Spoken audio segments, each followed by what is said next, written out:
When you look back at the entire journey of your life,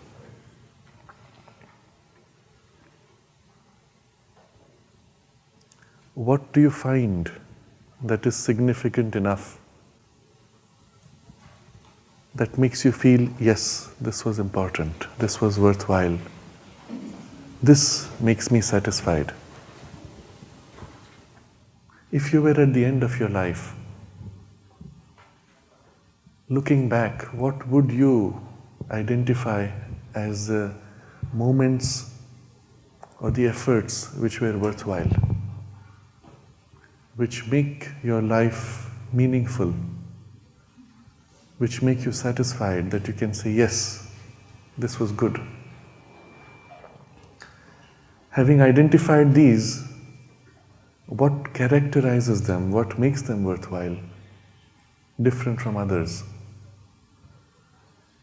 The kinds of breakfast you had perhaps may not count for much. Even the friends of the hundreds that you might have had, very few might stand out as meaningful relationships. Among the activities you did, again, it may not be specifics of details, but certain broad efforts made or certain special highlights. And if you try to feel what makes that special, the one thing that stands out is you did something that lasted. You did something that expressed yourself, a potential, a capacity, completely, fully, in a way that you didn't think would be possible, that you broke barriers, crossed limits, achieved, attained, realized, fulfilled, manifested, drew out a possibility and made it concrete.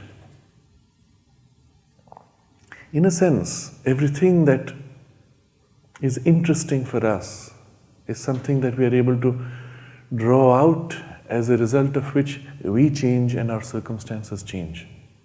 Growth, in other words. I've often given this example. If you go to a lecture, classroom, public lecture, even a political rally, there's some that you will go to, come back and say, oh, it was boring. The others you will come back and say, wow, that was so interesting. What in you subjectively makes for this boring and that interesting? And if you observe carefully, you will see the boring one is where you went in, came out, nothing had changed. And the other one, you went in, you came out, you were not the same person. You had grown. Something in you had shifted. Something in you had grown. You were no more the same. That's interesting. Effectively, we will say interesting equals growth. Where there is no growth, you're bored. Where there is growth, it's always interesting. So as a child, you went to a party, you went to some show. The first time it was very interesting, and the second time you went expecting the same interest, but this was not as interesting. Third time, okay, been there, done that, let's move on. Why? Because the growth potential that that event offered was limited. And once you've crossed what it could give you, it's no more relevant. Something within us is constantly pushing, nudging to grow. And as long as we move in that direction of growth, life is worthwhile. When we stop growing, when we are unable to grow, everything becomes boring and meaningless. Now keep this as a reference when we review the big picture of what we have been studying, the 12 powers or attributes of the manifesting movement. Recall, we spoke yesterday of the symbol, the divine energy that pours into the world to manifest the entire universe is also the same energy that pours into us individually and into us collectively as a team, as a company, as a community, as a society, as a nation, as Earth, and of course the universe. And that energy Opening out to manifest has a fourfold aspect we spoke of: knowledge, power, harmony, perfection in detail. And which, as it moves to manifest, has 12 attributes which make for a complete and effective manifestation. And the beauty of this template is that you can observe it externally in the whole universe is working. You can observe it externally in a company's processes and analyze on the basis of this where you have flaws, where things are not working out, what is the correction needed. But you can also turn it inward and observe what makes your life and your work effective and complete, giving you the deepest and most complete satisfaction also. And as an internal tool also, one can observe and see where are the gaps, what are the corrective movements needed. We saw these 12 attributes in 3, let's say, groups. The first group, which we described as necessary as a base for any growth or evolution, which we covered yesterday in some detail: sincerity, which means bringing all of ourselves around one center, unifying, organizing, and the highest center, raising everything to align with the highest center. Second, humility, to recognize that without the support of this pouring divine energy, we are nothing. We're just a focal point, an instrument, the pipe through which the water goes. What's the use of your entire water piping or the electrical wiring if the juice is not flowing, if the water doesn't flow, if the electricity doesn't flow? Pointless. We are nothing without that. And to become conscious of that and to consciously become a vehicle for that, to give ourselves to it in humility. And the third, the gratitude with which we give ourselves, which makes effective that action, opens the way for its free flow. Fourth, the perseverance. Because all 3 initially require an effort of alignment, an effort of opening, an effort in the action for which you're working. And so the perseverance is what allows you to persist, overcome in spite of a resistance, and prepares the way now for the second group of 4 attributes which make possible for the forward movement. This was the base, we said, necessary for anything, any growth. What makes for the growth itself and the fulfillment? The 4 that we will explore today: aspiration, receptivity, progress, courage. These build on top of the previous 3, and you will see there are deep, intimate connections from the previous 3 to these, almost as if an extension to move forward. And finally, the last 4, which we will see tomorrow, are those which put this entire forward movement in relation with the universe, because it's not taking place in isolation. Not only in the effort there is a relation, but in the intention of the effort, the goal, the project's completeness that you seek, there is the relation to the universe, always. And those are goodness, generosity, equanimity, peace.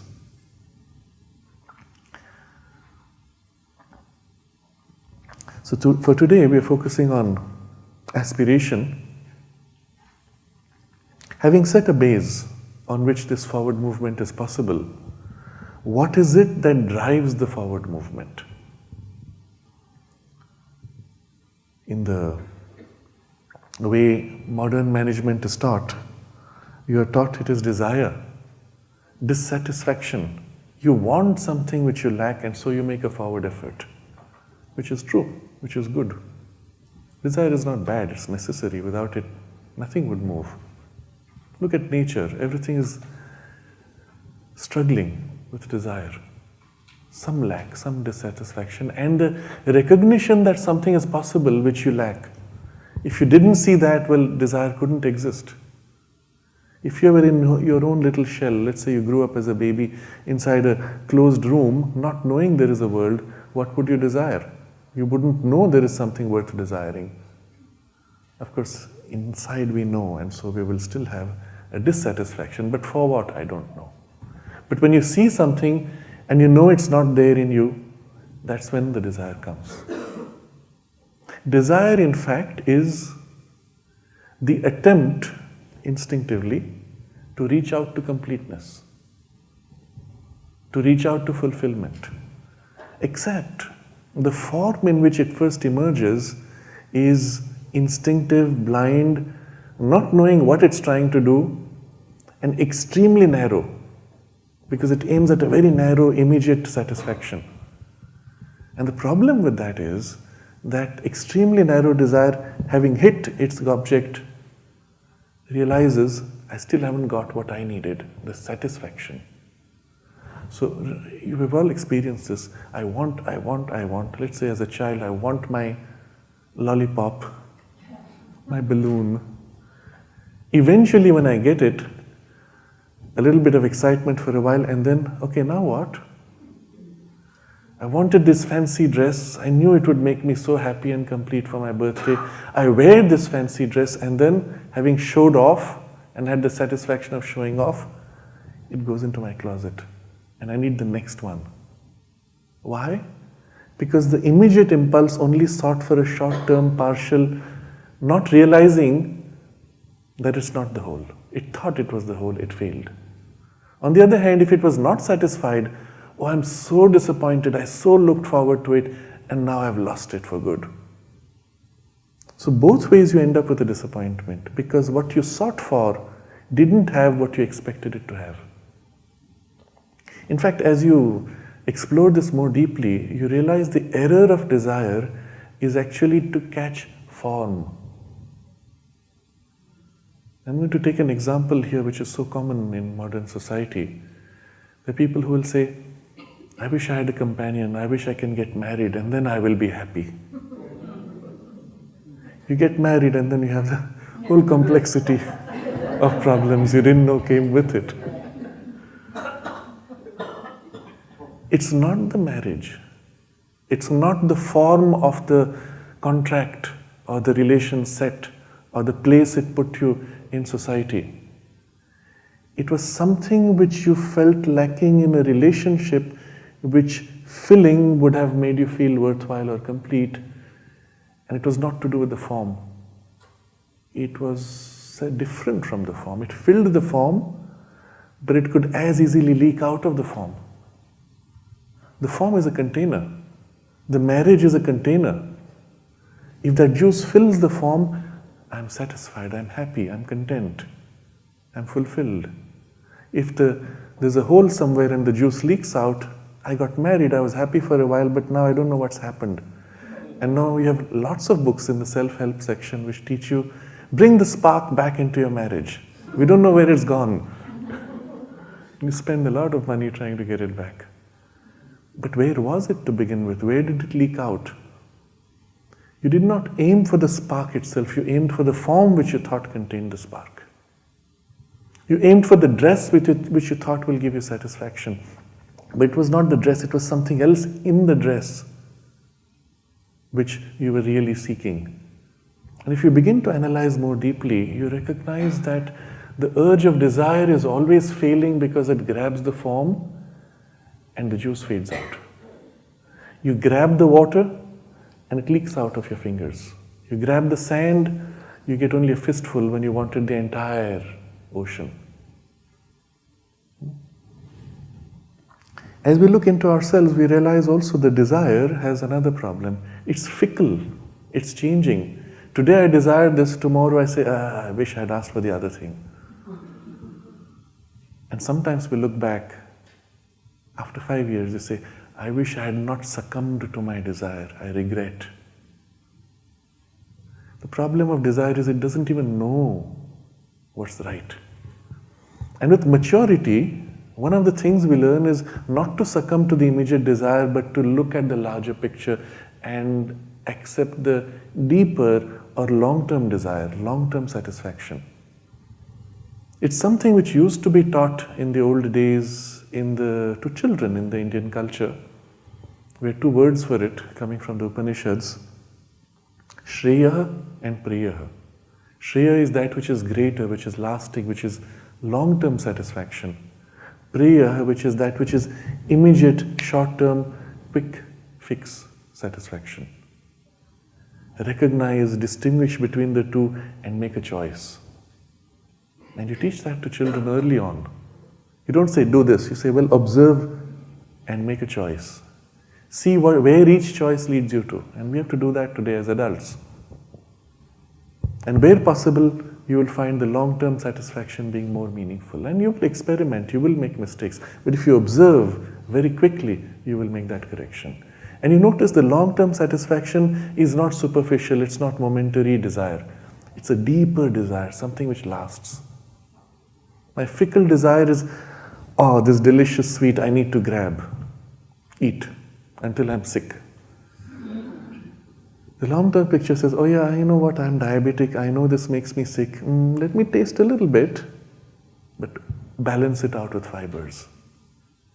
Have the satisfaction, but there's something else, a deeper satisfaction which is of remaining healthy. We make choices, we make compromises, but we have this long-term vision always. And where does that come from? From a deeper poise, which is more lasting. What if you could go deeper still? You notice the deeper you go, the more lasting, the more fulfilling, the more worthwhile. Not only the effort, but the outcome. Where is the source of it? If you go all the way in, you realize it's no more a kind of personal desire. The word desire kind of fails, or you have to replace it with a capital D to distinguish from the lesser form of desire. But something which is innate to you, to the very existence of and your identity. This I must do because this is intrinsic to my very being, what I am. We spoke of this briefly yesterday when we spoke of the four powers of the mother. Each one of us have a natural alignment to one of these four aspects, which makes for the natural organizational structures and relations. Each one of us naturally has this alignment. For me personally, for example, it's knowledge. And to know, to grow in knowledge is so intrinsic to my being that anything I do will be always first beginning with the knowledge aspect and the rest will grow. To the adventurer, to the natural leader, it will be the impulse of power, energy, action, adventure, overcoming obstacles. And anything he does, he must have that. Now put an accountant, put this man in the place of an accountant. What will he do? The boring stuff is not interesting. I need to break barriers. Let's look for problems. Let's get into a head-on collision with the source of the problems. Now I'm doing something. You see what happens there? And it's useful, but it may not be the best role in the position of an accountant. I've seen this happen in people. They look for problems to overcome because that's their nature. And if you don't give them a problem, they'll find one, they'll create one, and they will put all their energies in overcoming it, forgetting their larger, immediate objective or role assigned. If you put such a person, let's say the parent said, you must be a doctor, throw him into that role, what will he do? He'll grow, he'll pass his exam somehow as a challenge, and then as a doctor, it's boring. I'm just looking after people, helping them, caring for them. I need to build a hospital. I need to do something. I need to get into social service. Something where you push barriers, lead, not be one-on-one with patients. That's boring. A true doctor of that kind should be the one who loves to serve, the Mahasaraswati aspect. If you took Mahalakshmi aspect, the organizational character, put him into a doctor, well, he will build a good business, but he will himself not be the one serving. He will organize doctors and make them serve. And he will look at the growth, profits, etc. The first type, the knowledge man, you make him a doctor, what will he do? After a while, you know what, I observe these patterns. This particular disease happens more often here. He will get into research. That's what will give him the satisfaction. So as we look deep into ourselves, we find certain innate yearnings which are intrinsic, even identified with our existence. And from there, when something emerges, anything which aligns with it, and the form is not important, anything which aligns with it gives you satisfaction. It is the most deep, but the most wide and free of form in what it can do and the form of and the satisfaction it can give, and its lasting character. As long as you are following that, even if you fail not once but again and again and again, the very fact that you're flowing along what gives you satisfaction keeps you going the same way. Interesting. In the Bhagavad Gita, Sri Krishna points out it's more valuable to have failed in your natural line of development than to have succeeded in a line of development which is not natural to you.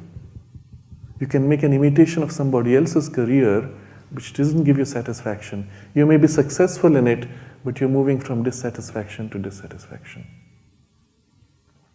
Now this origin, this foundation, this source within you, what it leads you to is what we call the aspiration. Essentially, it's the forward movement, the yearning which comes from your inmost, deepest existence, your being, your soul. Because it's what you came with in the line of development you chose when you took birth. And anything which aligns with it, you will find in it the greatest strength to persist. You will find in it the greatest illumination because you know what is needed, the knowledge to guide. And you'll find in it the greatest satisfaction in doing, even whether you fail or succeed, it wouldn't matter because you will have satisfaction. And so any forward movement leans upon this aspiration. Desires, more superficial ones particularly, can momentarily reflect the aspiration. And to that extent, they may serve to give you momentary partial satisfaction.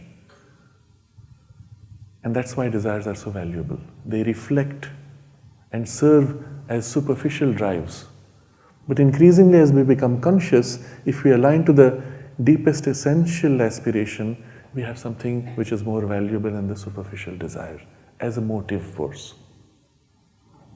And so, the first attribute in this set that we will consider is this aspiration.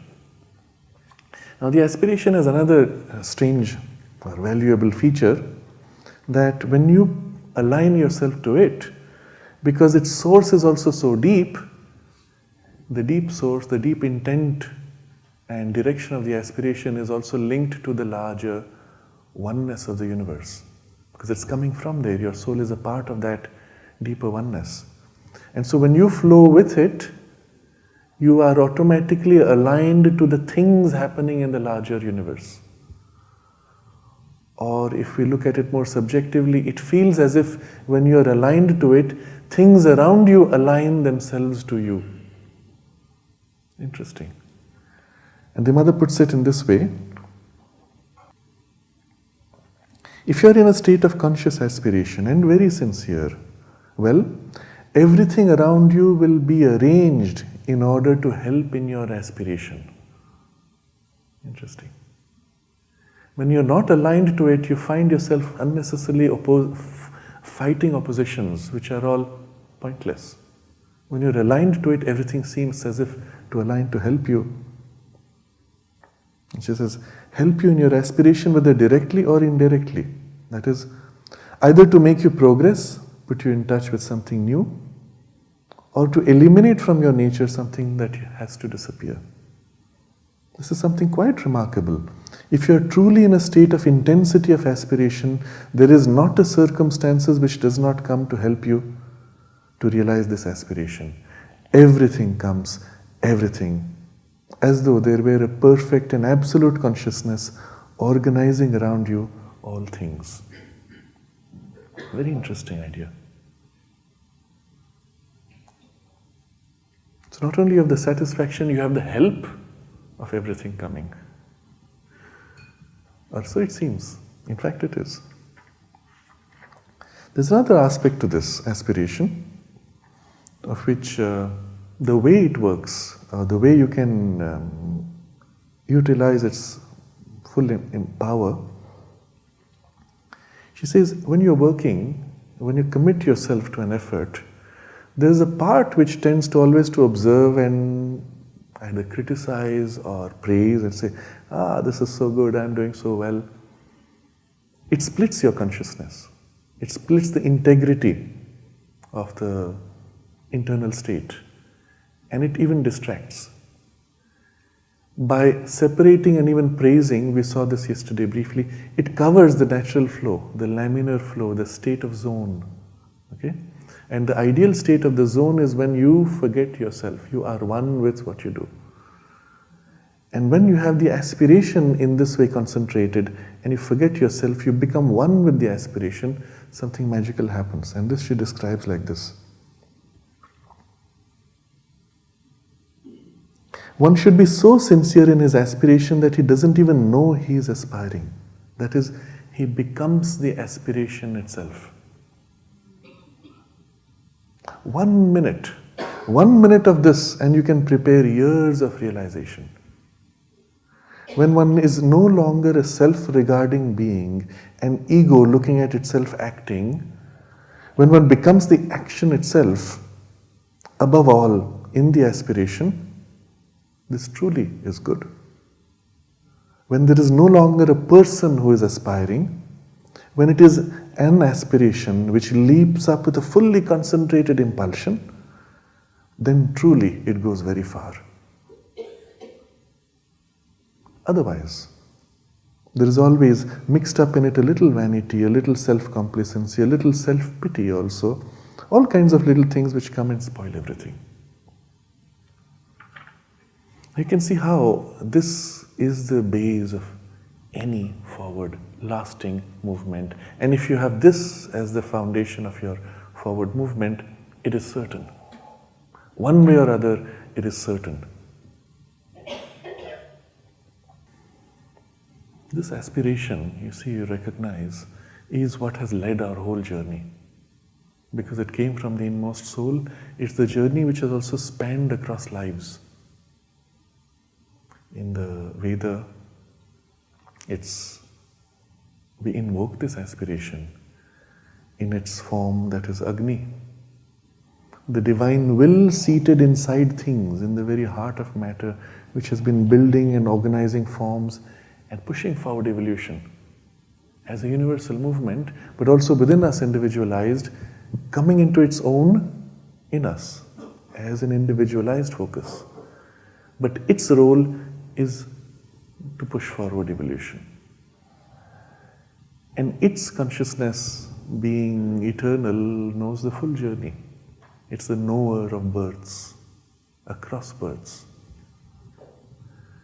And the invocation from the surface I, which does not know that true source within, the invocation is, O Agni, lead us away from the crooked path. Make the path become straight. There's a deep truth here. All of our life, everything we do, remember we're driven by desire and the need for satisfaction and growth. All of our life is full of little pieces, zigzagging. But through the zigzags, this little thing is nudging forward. When you get bored, it drops this form, you move to the next form of desire, but it's a zigzag path. Through everything you learn, through everything you grow a tiny bit. But when you align yourself consciously with this aspiration, the zigzagging becomes less wasted time, and you become more and more straight in your journey. You look back at your life, there was always a period where you were zigzagging, wandering, looking for, and then there's a point where you become sufficiently aware of what it is you seek, and after that the whole journey becomes more straight. If you could look back thus across lives, going back a few thousand years, you would find this gigantic zigzagging through so many forms, so many bodies, so many relations, so many cultures, languages, values across time and world. All of them preparing, adding a little bit. But then comes this point where you awake and you say, oh, this is what it is all for. And after that, the journey becomes more direct, more rapid. And it's all good. All the zigzag gives you the broadness. But once you have completed the widening movement, as far as you need, there comes the narrowing of the focus. So there's a very interesting pattern we see here. And the mother represented in a picture when her great-grandson came to her as a young teenager, living in the ashram, hearing this word yoga all the time, but not understanding what it was all about. He came to her and said, "Mother, great-grandma, can you tell me, what is this yoga thing?" So mother takes a sheet of paper to explain to a young child. She draws a little circle at the bottom, a little dot, and on top a tiny square, and then draws a zigzag pattern, slowly widening, until it widens halfway up the paper, and then again begins to narrow. And she explains, this is the normal journey of life. Through the zigzagging, you gradually grow, widen, and then there is this focusing and redirecting of your energies to something more specific. And you get there. That's the normal life. And then she draws a straight line from the circle to the square. And she says, this is yoga. Very simple, very direct. The more you become conscious, the more you align, the more straight the path becomes. That's yoga. You're doing exactly the same thing, learning exactly the same things, growing the same way, much faster, and getting there with greater satisfaction. So this aspiration is your first driver to fulfillment and to full self-actualization. The second power or attribute which makes for this forward movement effective and complete is receptivity. Now, receptivity is something which makes you capable of receiving what is being given to you as a help. Where is this help coming from? You can step back from the narrow personal experience and look at the big picture. The moment you start making an effort to move forward, to realize something deeply needed, what happens to the environment? Everything flows to assist, remember. It means it's helping you. But what's helping you? Everything. It's a broad help, enormous, wide help that's coming your way. You can't take it. You can't take more than what you're capable of. You don't have enough bandwidth to handle all the things which come your way. You don't have enough energy to make use of all the opportunities. You don't have enough capacity in your knowledge to handle the enormous amount of data that comes your way to assist. You can't handle the number of relationships which are required to make for the full. It's beyond your capacity. You always narrow down to hold or receive what you are capable of. So, how much can you hold? Finite, limited capacity. Even energy. Briefly, I touched upon this yesterday when I said that I couldn't handle that inrush when I made that shift in my awareness to draw the people or the situation there. I couldn't handle. Why? Because that's your capacity. In any management position, the higher up you go, the wider is the need of capacity. Energetically, but also in knowledge, in ability to handle people. When you look at a person, in the first go, you can sense what is their width or narrowness. And you will place them in the overall hierarchy. This my guy will only go so far. That guy has so much, he can go all the way if he's able to discipline his vitality. But the vitality is something you have to struggle with. I remember once, it was in Bombay, I had gone to, somehow circumstances had arranged, I met with somebody who was one of the biggest traders on the stock market. One of the biggest, most successful, making enormous deals every day. Famous guy. I was in this office and on the board was written something. If you cannot dedicate your entire life, day and night, to trading, don't get into it. That was the sum of it. and he had it for his employees. And you could see the huge vitality that he had, and also the coarseness of his vitality.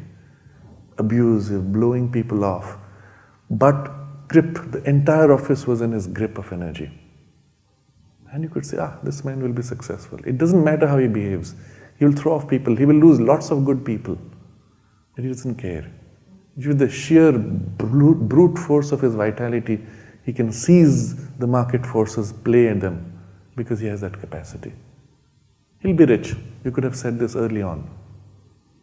Not exactly your ideal perhaps, but still.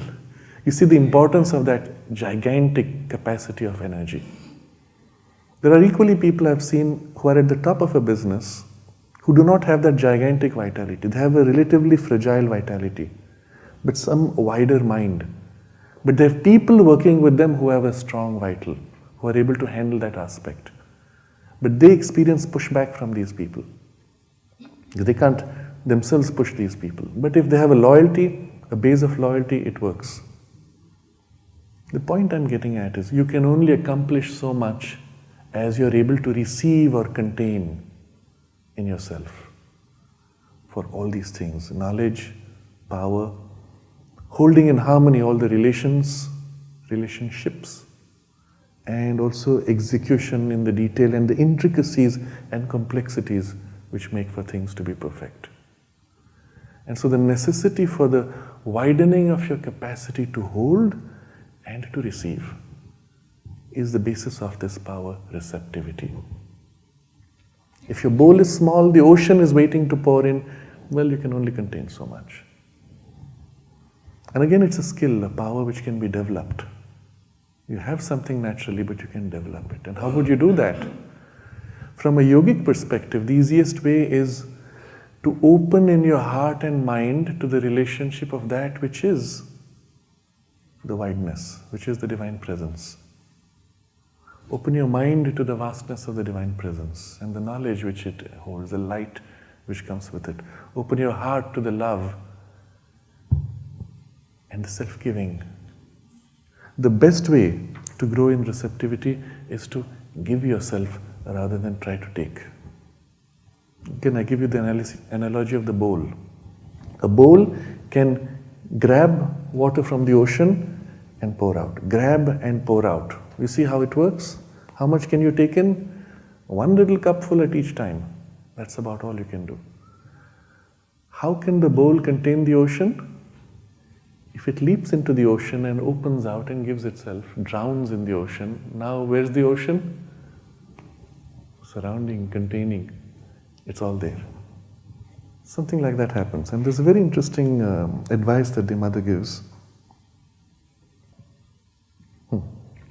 First, someone asks, Mother, on what does receptivity depend? And first she goes to, it depends first of all upon sincerity, on whether one really wants to receive. And you recall the example I gave yesterday about something in me was shrinking from wanting to open out to this flow. And I can say, I'm trying, I'm sitting every day, I'm making all my efforts, but it's not happening. No, really, something within me was shrinking and pulling back, and I'm not even conscious of it. I fear. So the sincerity would be to really want to receive in all the parts of my being. Do you see how all of these go back to those first few principles? Then, she says, and then, yes, I believe the principal factors are sincerity and humility. Again, we discussed that yesterday. Why? With humility, you open out, you give yourself, and you'll see how this is important. She says, there is nothing that closes you up more than vanity. What does vanity do? I am already complete. I'm so great. You bind yourself in your narrowness. When you're self-satisfied, you have that kind of vanity of not wanting to admit that you lack something, that you make mistakes, that you're incomplete, that you're imperfect. There's something in the nature which grows stiff in this way, which does not want to admit. It is this which prevents you from receiving. You have, however, only to try it out and get the experience. If, by an effort of will, you manage to make even a very tiny part of the being admit that, well, yes, I'm mistaken, I should not be like that and I should not do that, it was a mistake. If you manage to make it admit this, at first, as I said, it begins to hurt you very much, but when you hold it firmly until this is admitted, immediately it is open. It is open and strangely a flood of light enters, and then you feel so glad afterwards. So happy, you ask yourself, why was I foolish enough to resist for so long? And then the process by which you make this, the drawing in, she says,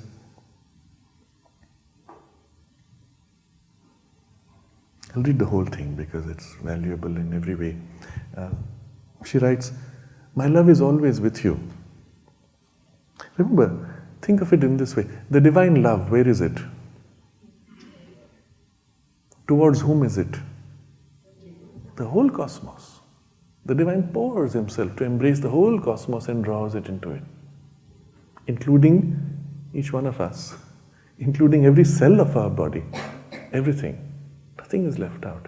To each thing it is himself pouring entirely. Where is divine love? I feel so abandoned. What's wrong? Where's the gap? And she's explaining this. My love is always with you. If then you do not feel it, it is because you're not capable of receiving it. It's your receptivity that is lacking and should be increased.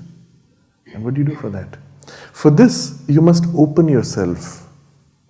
And one opens oneself only if one gives oneself. Interesting.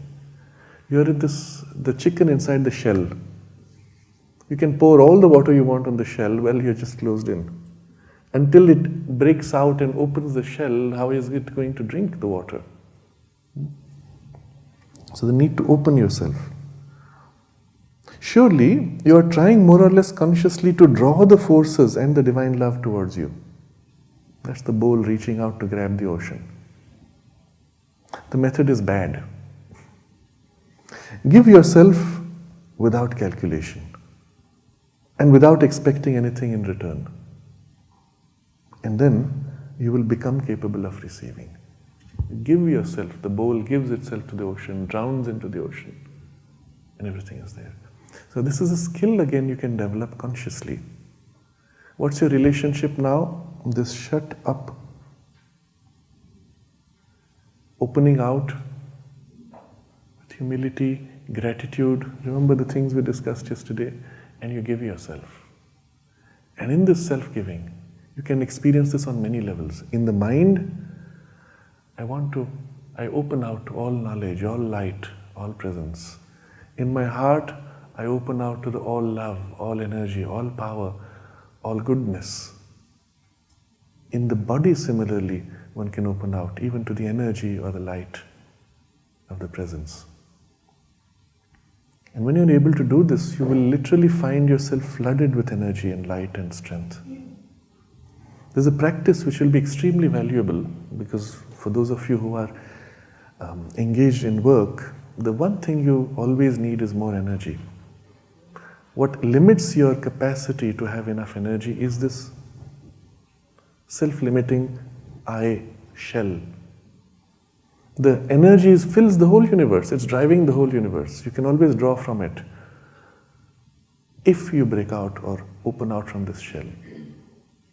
And the method is very simple. You become conscious of the energy within you, conscious of the energy which is outside you. So there's an inside and an outside, and then there's the barrier separating the two. So you feel the energy outside you, and then consciously thin the barrier, or consciously draw in from outside into the inside.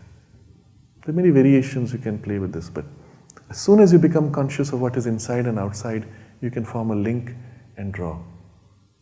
And you'll find very quickly you can recharge and regenerate the energy within you. If you open too much, you might find yourself flooded, unable to contain. That's also a problem, and you must learn to be able to modulate. You'll see there are people who are able to go on, and there's so much energy, people are rushing to keep up with them. Or in their presence, you receive so much energy that you feed on them, so to say. To be an effective leader, to be an effective boss in your workspace, you have to give energy to people.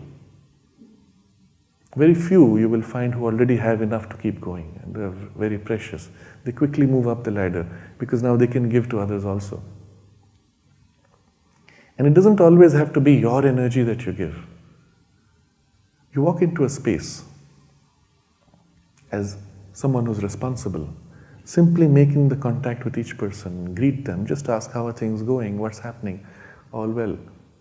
And you move on, you walk through. That point of contact that you gave, briefly they open to you, you open to them, and there's an exchange of goodwill. And there's an energy transmitted, an ideal, a feeling, a goodness transmitted. All of that works. Gives them the boost they need. And the work is done perhaps. Why? Because you contain in yourself the ideal, the larger purpose, and that momentary contact, something of that touches, and with it, the widening and the energy flow which follows. The receptivity, we're speaking generally, is not just to energy, but to the inspiration, to the ideal, to the larger goal that unites us. And it rethreads, draws together the team. One of the things which happens, especially when a team is in trouble, a company is in trouble, you will experience it's as if breaking apart from the edges. It's falling apart, so to say. The thread which holds it all together is missing or is weakened. And you, as the leader, are the thread, or at least are responsible for weaving or holding or gathering the thread. You go around and meet people, reconnect. So I'll just give an example. This was a person, family, friend, distant. Their business was failing, everything had fallen. There were many reasons, economic and otherwise. And he was clear he had to downsize, but he didn't know what to chop off. He had personal relations with everything. The advice which I gave him was, I first asked him, how often do you actually go into your premises of the factory and the other spaces? He says, no, I'm just sitting at my head office. I said, no way. You go physically on each location. Make sure you walk around the entire perimeter, every room, meet everybody that's part of your company, business, team, whatever level. Just walk around. And when you complete that process, you will feel what parts need to be dropped, which part needs to be integrated or strengthened. You will know, you will feel. But for that you must actually extend your consciousness, widening and embracing, including in yourself the entire space. And it's so effective. But in this, you are opening out to receive, and all the rest begins to happen. And what can you receive? Everything. Because everything flows from the source. Everything that exists in the universe, including knowledge, power, strength, goodwill, love, happiness, joy, peace, light, strength, anything. Everything is powers of the divine flowing. Any of these you can receive, contain, and flow and spread. So, receptivity,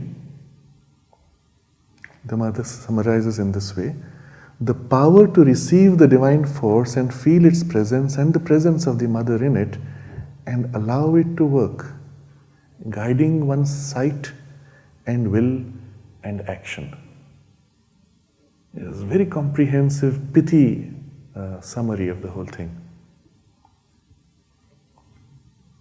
Sight, will, action. All these are filled with and led by this. The next, which makes for effective realization and completeness of our potential and action and work. She describes this word, progress. Now, obviously we are progressing when we are making effort, right? No, progress has a very specific sense. It's not just growth. We're growing. My company grew in profits. Did it progress? No, that's a very different story. You can easily grow in profits if you just cut off all the unnecessary expenditure. This is what World Bank does when it takes over a country. First they push you into debt, and then they get into it and make these restructuring. And the first thing they do, they cut off wasteful expenditure. You don't spend too much on social welfare, education. All of that is not profitable. What do you spend on? Well, you have to put investments in these, sell more of your assets, sell more of your forests and your etc. Immediately profit boosts up. 10 years down the line, you are in greater poverty. Why? Because what you did actually was a reversal of the forward movement of evolution. There was no real lasting growth. It was not a long-term vision. There was no progress. Progress is an increase in everything, not just wealth, in the whole richness of the experience, the richness of the consciousness, the deeper integration of all things, harmony increasing. Fourfold: knowledge, power, harmony, and detailed resources and form and perfection of it. Everything has to grow.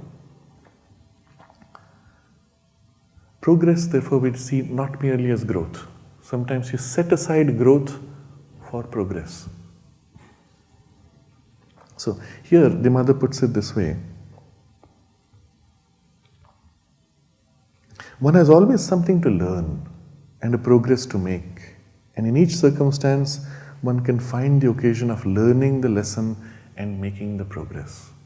Now here clearly she aligns it to the sense of learning and growing in consciousness. Remember what we said, interesting equals growth, progress. The first condition for inner progress is to recognize whatever is or has been a wrong movement in any part of the nature, wrong idea, wrong feeling, wrong speech, wrong action. What is wrong? She defines it. By wrong is meant what departs from the truth, from the higher consciousness, from the higher self, from the way of the divine. You'll say, well, what is that to do with my workspace? Where is higher consciousness and divine in workspace? Remember what we spoke of earlier, of what comes from the deeper aspiration. Everything which aligns with the deeper aspiration is in line with the divine will also. And anything which goes contrary to it or diverts from it is misaligning from an innate, real, lasting, objective even, truth. We have this idea in the Veda, ritam, and the word literally means, the word represents truth in movement, in action. When that which is true, which is innately, essentially real and true, moves to express itself, the way it flows out. We may use the image of water. When water flows, streaming in a laminar flow, every part, every thread, every molecule is moving parallelly in perfect harmony with every other. The opposite of this would be water which is gushing, bouncing, flowing, breaking, in chaos generally. And there the truth is broken up. It's the crooked way. It's always there, but fragmented. It comes back into line and it flows in a laminar way. And it's something of this idea here. Whatever is misaligned in you needs to be set right. Now when we look at ourselves as a personality, we have so many impulses, tendencies in us, which make us, as we said yesterday, jealous, angry, petty, narrow. All of these have within them this essential truth, misaligned, misdirected, narrowed somehow, cut off somehow. Bring them back, realign, redirect, widen, put back into harmony, and it becomes the laminar flow. It becomes no more an error, but now positive strength and power. So if you think of yourself as this half-formed, half-developed human engine, there's nothing fundamentally wrong. There is only things practically misaligned and out of order. Put them back in order. In your room, when you enter and it is chaotic and everything is lost because you can't find it, you can't say it's wrong. Essentially everything is there, but it's misaligned, misplaced, out of harmony. And what you're doing is rearranging. And increasingly as this rearrangement takes place, things align themselves to the movement of the manifesting will of the divine forward movement. It's behind this a deep idea that from the divine, as all possibilities flow, this is the forward movement of time. It is a power that is always moving forward, always growing. Put another way, the universe is always progressing. If you stop or if you misalign yourself from it, you feel left out or you fall back. You become obsolete. You serve no purpose anymore. If you stay aligned with it, you're carried by that forward flow, like the surfer. And so here's the interesting idea.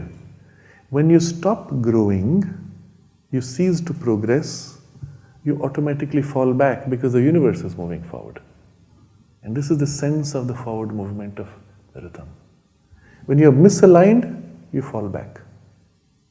You put yourself back in alignment and you're carried and you become relevant again. What it means practically is at each moment as the universe moves forward, you have to let go of what you were and realign yourself to the new balance in the universe. Of course, you can't do that at each moment. I have to do it perhaps every morning when I wake up. Okay? Meanwhile, during the day, the universe has moved forward 24 hours. So next morning, I have to catch up that much.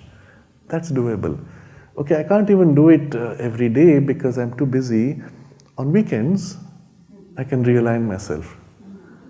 Okay, whatever the pace, whatever the rhythm you set, eventually you realize if you don't grow, if you don't change, you fall out of sync. Which often happens when people retire. You see, the error of the life values set for us is this. You work very hard, struggle to do things you hate to do, to earn enough money that you can save so that after you've earned enough, you will do the things you actually like to do when you retire. But then you don't have the energy to do it, and the idea of retirement is what? You stop doing anything which grows. You're generally so fixed and so exhausted with life that you can't even make the effort to realign yourself. So in the ashram, we don't have the concept of retirement. Everybody works. And you change your work to match your current alignment. Your body has aged a little bit and so it's unable to give the same kind of energetic push, work the same hours or do the same skills. Fine, you just shift your work and now you're in right alignment with the current flow. Right? And you continue as long as you can.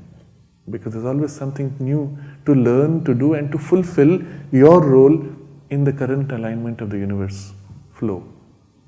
So we have people working into the 90s and they're happy because they're doing something meaningful and growing.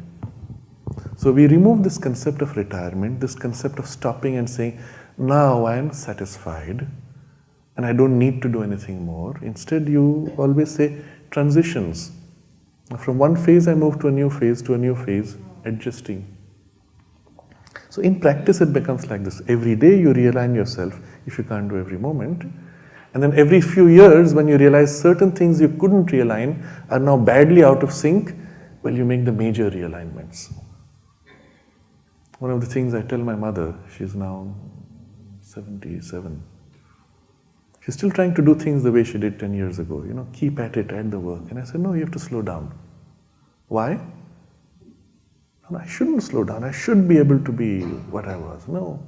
Your body is unable to keep up with the pace of your mind. Your mind feels young as it was, but your body is unable to keep pace. Now you can drag your body, and people do that. Eventually the body breaks down because you don't give it time to regenerate. Instead, you respect. This is the new balance. My biology is now adjusted, modified to this degree, and I have to adjust my mind to match it. And where needed, I should be able to nudge and push it also beyond its limits, but not all the time, not drag it until it breaks down. And then it gives good service. It can do so much more. You shift your primary focus of work from the physical lifting and pushing of things which your body cannot sustain to the emotional support or the thought support or holding and containing an ideal. Now we had people in the ashram who were so aged they could not do much. But if in their consciousness they were able to contain and hold the presence, there's still points of radiation for a constant help to others. And that's work. That's their contribution and service to humanity. It just shifts to a level where you can. And perhaps that is often more valuable. But you never stop. And you never stop growing.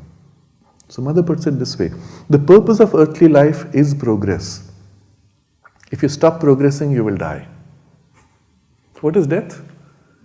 Shedding the part which cannot progress. You see, the body couldn't keep up beyond a point, plop, you drop it, take a new body so that you can continue with your new machinery. It's like your car has stopped working, your engine's broken down, you can't fix it, fine, we'll switch cars. Your clothes are torn, they're too small for you. When you've grown, now you've reached teenage, my clothes are too small, I shed them, take on new clothes. But you would never stop, you continue. Where you stop, the part that stops dies, is obsolete. Every moment that you spend without progressing is one step closer to your grave.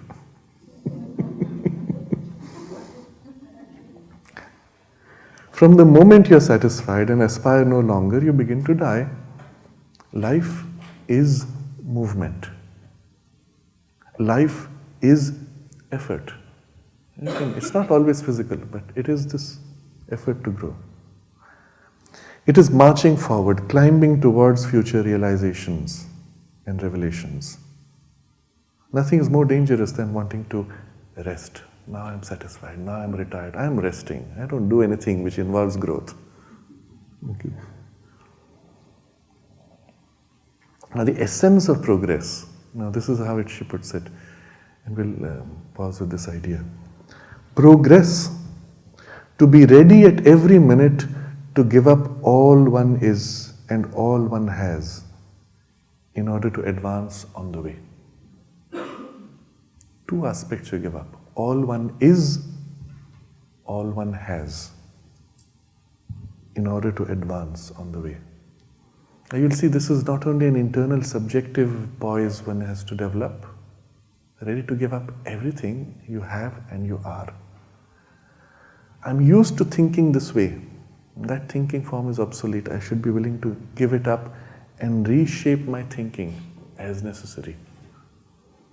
But in a work, in a project, you have this happening all the time. When you're working, circumstances have changed because the universe has moved forward. You can't say, but my original project design required me to stick to this. You have to now adapt to the new circumstances. The market has shifted, the government rules have shifted, the interests of people have shifted, and you have to readapt. If you look back, take the example of Microsoft, which we discussed yesterday. It was at one point the leader, and then gradually it slid back until it almost collapsed as a company. And it had to be rebuilt. There are two phases this happened. The first time it happened was under Bill Gates, around I believe 97, 98. The internet had come in, and Microsoft in all its products had nothing integrated with the net. And I remember reading at that time an article about how Bill Gates went from department to department, met with each one, and exhorted them now to build integrated with the net products. And after doing that whole circle across weeks and months, he came back and collapsed in exhaustion. That's the kind of energy he had to pump into this shift. Why? Because the system he had built up, which was relevant for what was 5 years ago, had stopped progressing.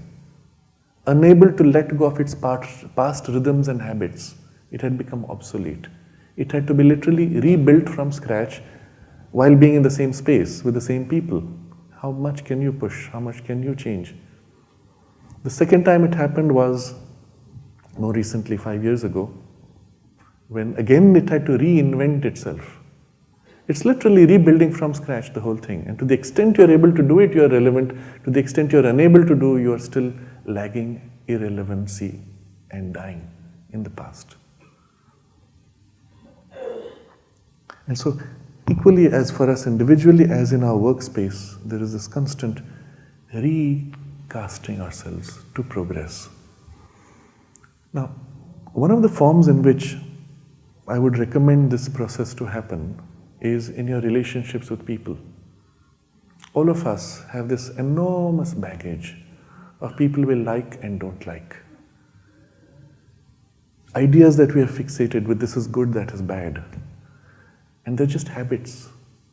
You built up 20 years ago. That guy insulted me 20 years ago, insulted my great-grandfather. You go to Afghanistan, you have still tribes fighting each other because their great-grandfather insulted each other.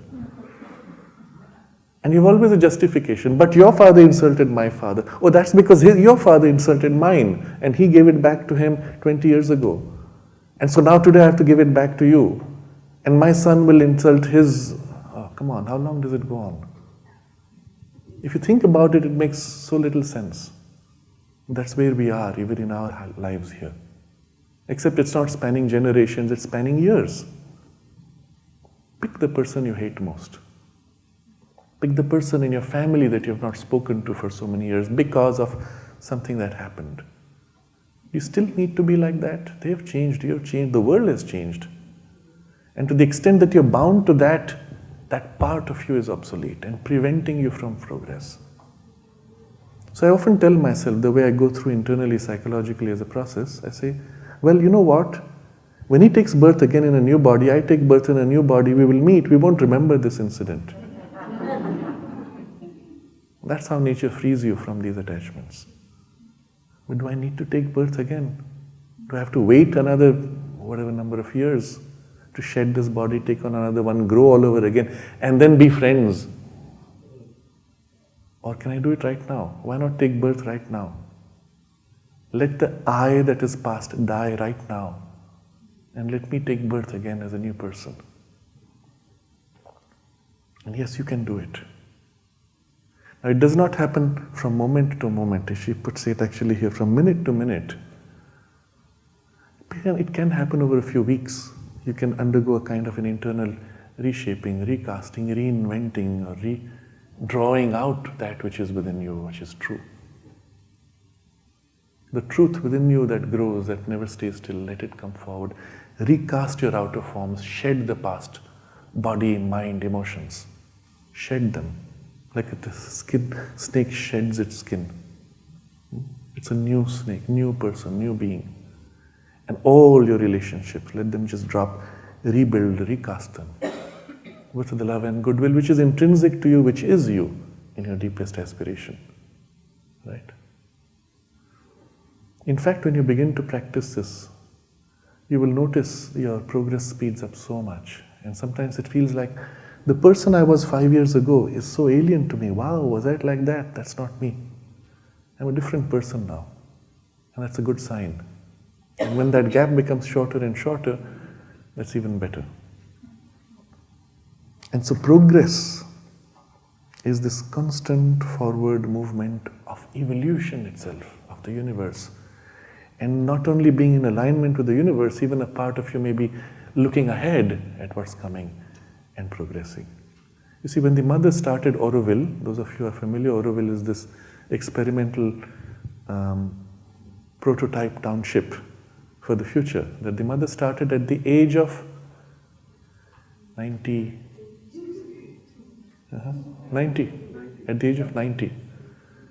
Imagine starting a project that's going to take another 30, 40 years to develop with zero resources on property that is barren desert for an ideal township of the future where you can set the very framework of future townships as a model to inspire the rest of the world. And not just a model in which her disciples would sit and pray.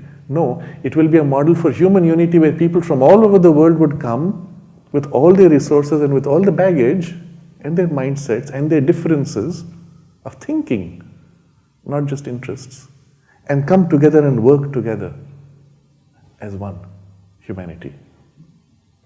What an extraordinarily forward-looking, impossible seeming ideal. Initiated at the age of 90 with zero money, by the way. And the power that she put into it was such, people at that point read in the newspaper, Aurobindo, this is what it is. Wow, this is where we have to go. And I know of people, families here in the USA, they sold off their houses with their kids, they just went to this barren desert land and said, okay, what do we do now? Where do we stay? And so the early houses were kit houses with coconut leaves as support for the roof and bamboo structures, starting with that. And a barren desert, people going around watering plants just so that they don't die. And interestingly, 10 years later, you have a beginning rainforest, which today is a full-fledged, practically rainforest, entire community. And typically around January and February, which is the coolest season, you have about 7,000 guests from all over the world. And the guests are more than the actual residents of Aurobindo. And what are they coming for? It's fascinating to explore. All across Aurobindo, there are programs, all kinds of things, from art, music, philosophy, discussions, workshops, of all kinds of things. One of the richest, most diverse focal points for exploration of new forms. And it's there right now. It's continuing. The push that she gave at that point is going on. But imagine at the age of 90, she's looking at the future and working to manifest it now. So part of us literally has to look out there ahead and work to prepare for it, even as we are working to remain in balance with the present forward movement of the evolutionary impulse. This is the sense of progress. And finally, the fourth power, aspect, attribute necessary for this realization, courage. At the age of 90, to take that as a responsibility. What a courage, isn't it? Well, anything requires courage, because the thing you want to do does not exist right now. You're going to build a new hotel in a space which right now is maybe an old hotel that you have to demolish, or a barren spot where what are you going to do? It's courage. You're going to take up a project and you'll have the burden of it, its success or failure. And if you don't have that courage, you can't even begin. It's a leap you have to take. And so the courage within is built on the conviction of its reality and its inevitability and its success inherently. If you don't have that, how big is your courage? That's the scope of project you can take. Interesting. If your courage is small, you can plan for a small project. If your courage is large, you can plan for a large one. I have seen over time many successful businessmen,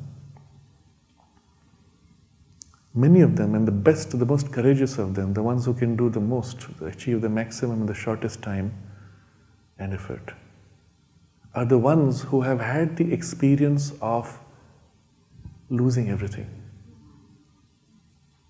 Having been through that experience of losing everything and then building from scratch, from zero, they know they can do whatever it takes, whatever it needs. The ones who have not had that experience, they've inherited a stable business. They're the ones who are unable to adapt because they don't have the courage to take the steps necessary for the next forward movement. They cling to what they know is safe space, fearing to make too many changes, and they are the ones who most rapidly become obsolete. And why? And this is the pattern you see across generations. One generation builds, another sustains for a while, and the third generation loses it. But they can't sustain. They don't have what it takes to make that breakthrough, that leap forward. The same thing you see in startups. The startup in the beginning is willing to take any risk because they have nothing to lose. They're starting with practically zero. Once they've got to a stable base, okay, we can't take that risk. This is too risky. Hold that back. We can only make incremental changes. And then over time, with small incremental changes, they fall back. They get swallowed up by something else, whatever form it takes. There's something else which is swallowing it up. Why did it need to swallow a startup? It had more resources to build its own new facility. They cannot. They are ossified. So they buy the startup as a way of adding to their ossified body a flexible arm, in a sense. You see? Courage. When you have nothing to lose, it's easy. When you have everything to lose, that's when it becomes difficult.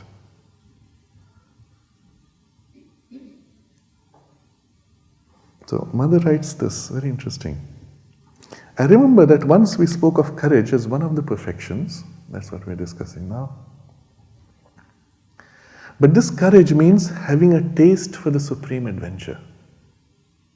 And this taste for supreme adventure takes hold of you completely and flings you without calculation and without reserve and without a possibility of withdrawal into the great adventure of the divine discovery, the great adventure of the divine meeting, and yet greater adventure of the divine realization.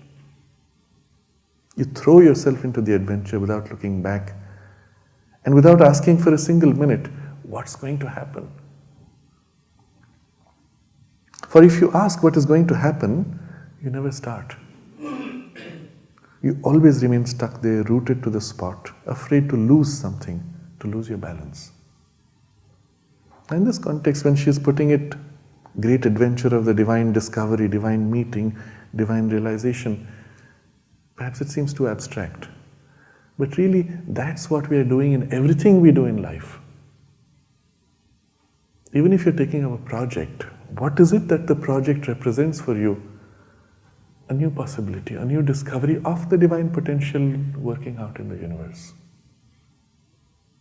It's one of your ways of contributing to the divine manifestation, to bring more beauty, to bring more knowledge, to bring more power, to bring greater harmony, comfort, happiness, beauty, love into the world.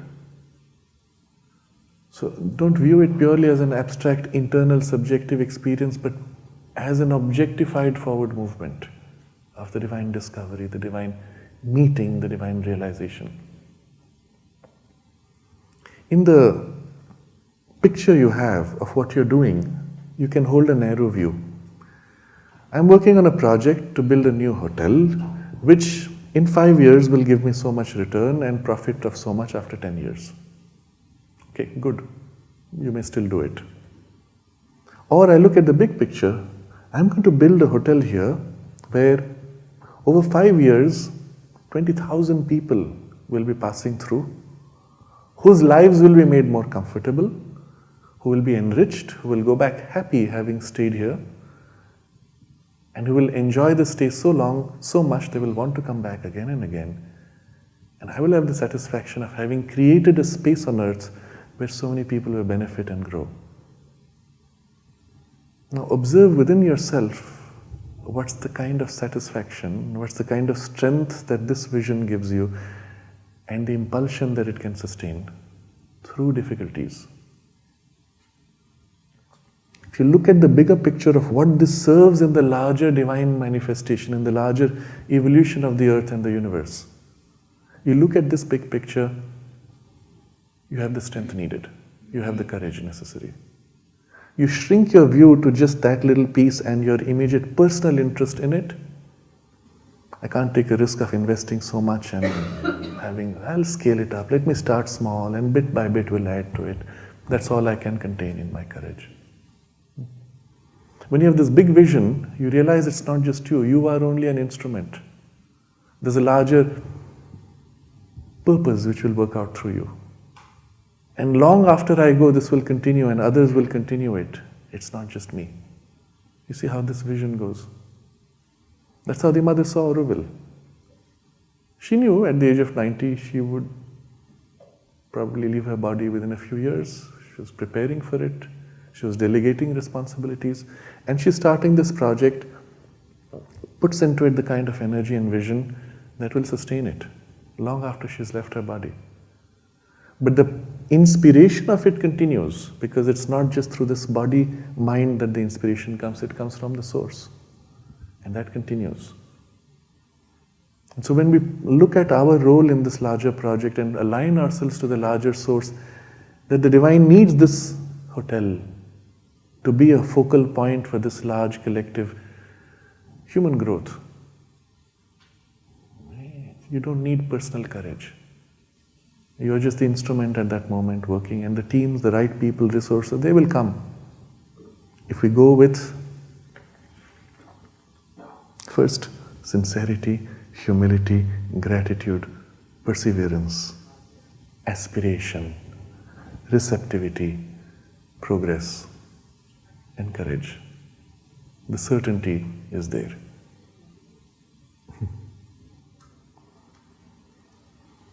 So this covers the 4 attributes, powers, which make for this realization and execution most complete, effective of our highest potential in whatever we do. And the next 4 that we will see tomorrow will be relating this to the world. We can pause here and take up any questions. Yes. I think more than this, divine will and grace is more important. Without grace, nothing will happen. True. I have had many interactions with different kinds of businessmen in different spheres. And one of the common things when they're asked about their secret of success, they may tell you this and that, but inevitably they will say something like, well, divine grace. Because all of them know that at the end of the day, it was not just the effort they made. They know of others who made more effort. What got them to have that greater success than the others? Well, there was this aspect of the divine grace. And for some it was a conscious alignment, for others it was an unconscious alignment. But, well, that's where this whole deeper knowledge of the 12 aspects and powers of the divine in manifestation, that helps you to understand more deeply and be a conscious instrument for the grace.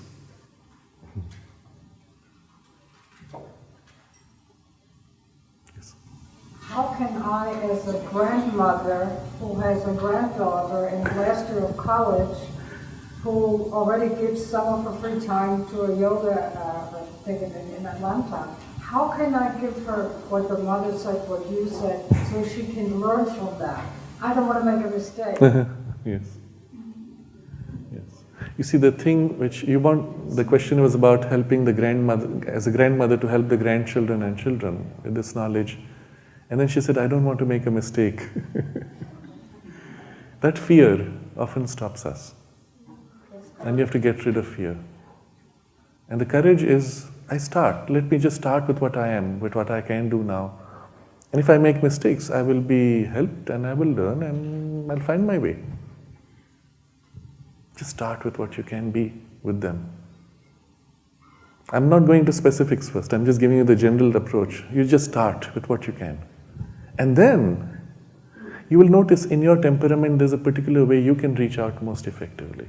In their temperament there's a way they can receive most effectively. And you may need to adjust, fine-tune. To a grandchild who is more thinking type, you will approach more through thought. To another who is more an emotionally receptive type, you will pour with your heart's love and affection and say, well, that's how it is, my love. Here, this is what it is. Feel it. So the nature of your transmission will also vary according to their particular type.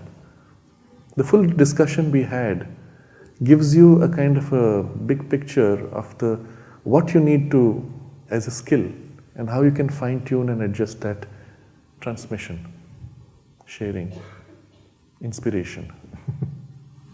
She was here a few years ago, and for dinner she got Indian food. And on her way back home, she met you. She said to my daughter, I'm thinking about this. I have to give my grandmother some courage to do this and go there. That's sweet. Yes. So you shared with us the essence of progress. You said all one is and all one has, ready to give up. Now, 10 years back I could do yoga class once a week and I could get tennis once a week. Now I do 3 times a week tennis, yoga.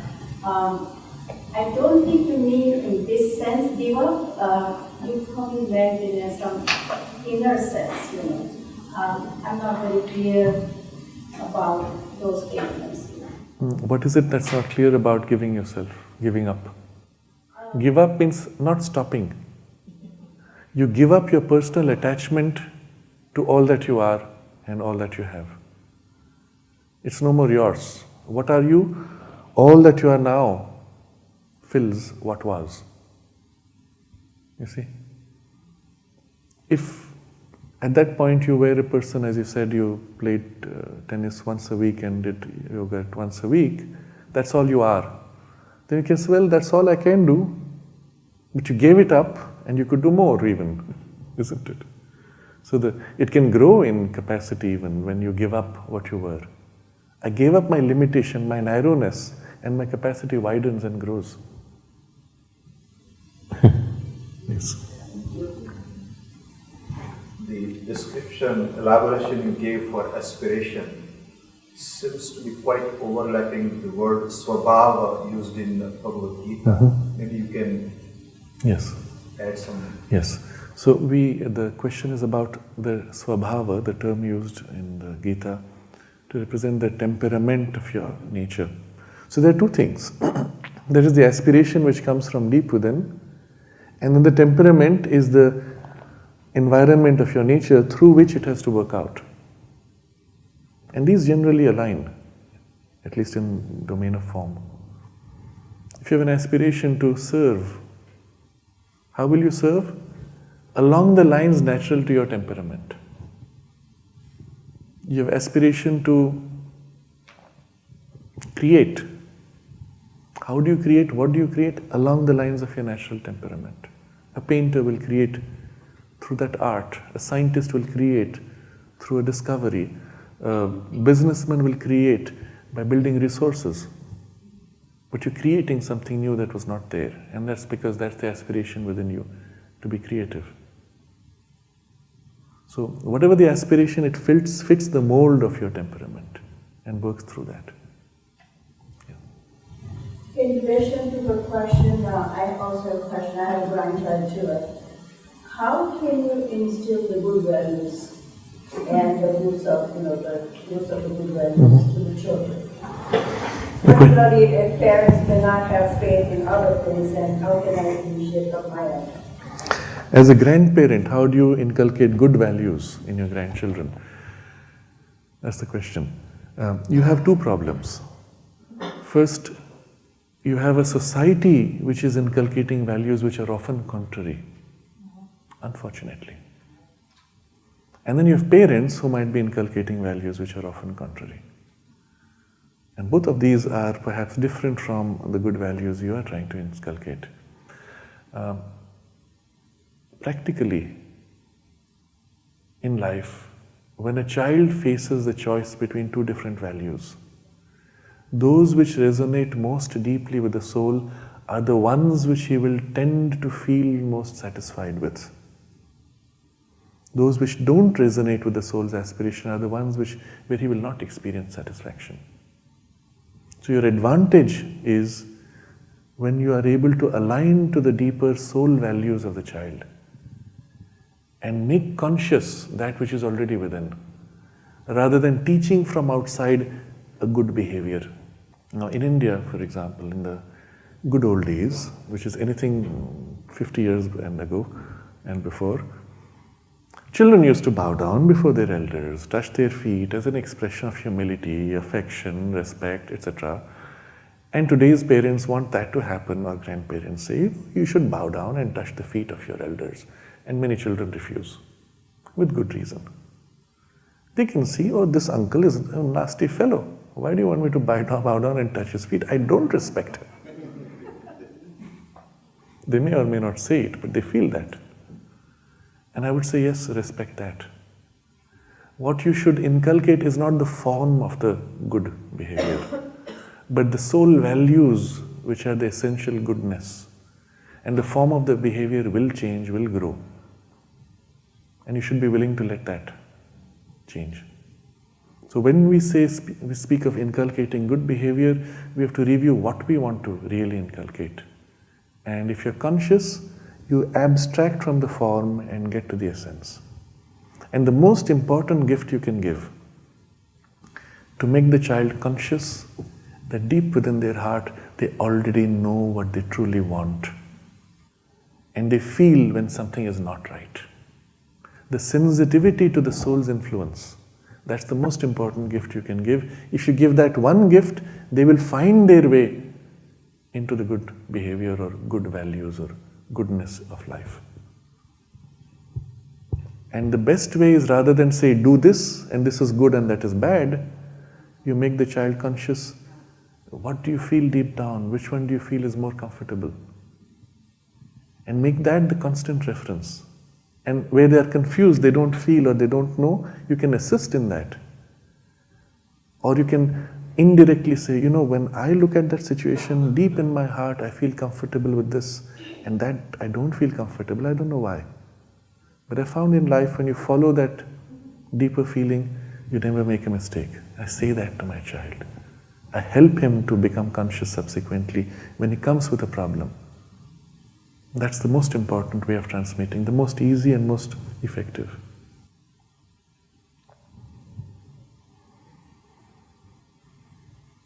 Review the 6 we have covered so far yesterday. Sincerity, humility, gratitude, perseverance, and then aspiration, receptivity, progress, courage.